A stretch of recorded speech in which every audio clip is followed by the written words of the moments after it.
Hi, my name is Los Valsi.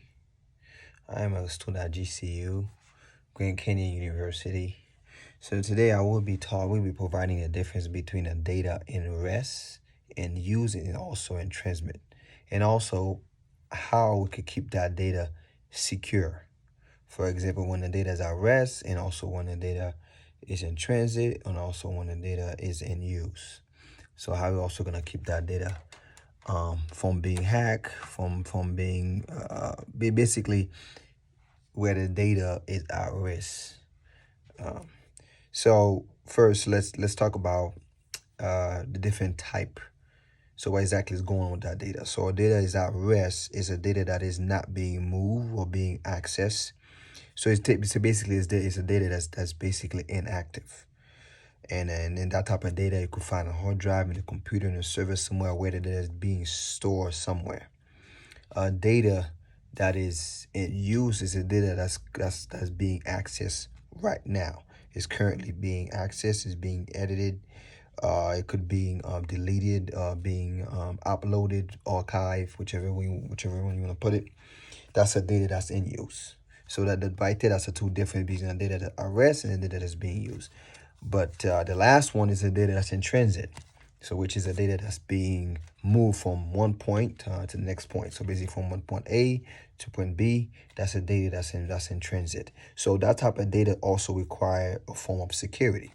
So one form of security for data like that is asymmetric encryption or symmetric encryption for that type of data. Asymmetric encryption being the best because the fact that that type of data, once you encrypt the data, only someone with a private key is able to decrypt that data with their private key. And another thing about the asymmetric encryption is the fact that each person has their own private key. With symmetric encryption, you have to share that key to decrypt that data. But with asymmetric encryption, you don't have to share that key. You have your key. You have your key. I have my key, and only that key could decrypt the data that's being sent. But there is a public key that everyone could use to encrypt that data and send it over. Only person that could see the data in transit is someone with a private key. So that being said, that type of data is the most secure data because no one could access it, and that key is only someone with a private key, and that key never gets shared. So which makes it that less people seeing that, less people having access to that key, which make even more security in that form.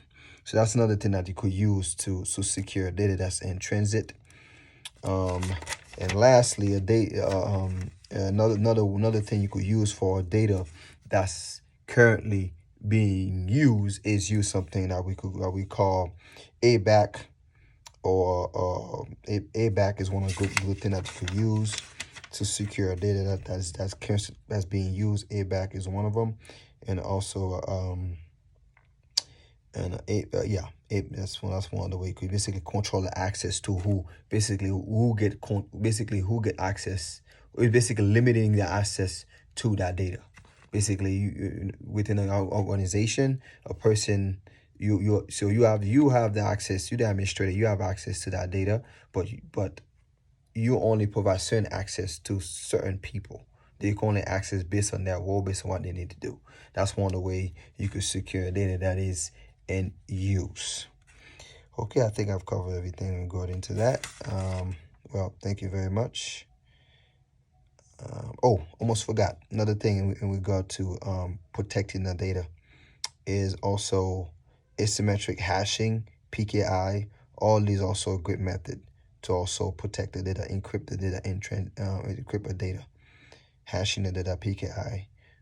Well, yeah, all these things are great tools to securing any data from hackers, any bad actors, and that's one of the ways you can make sure your data is secure at all time. And it's also very important that it is always secure from whatever is at rest, in use, or in transit, because a bad actor could try to find wherever there's a weak point for them to exploit. So all steps must be covered. all the way through. Well, thank you very much.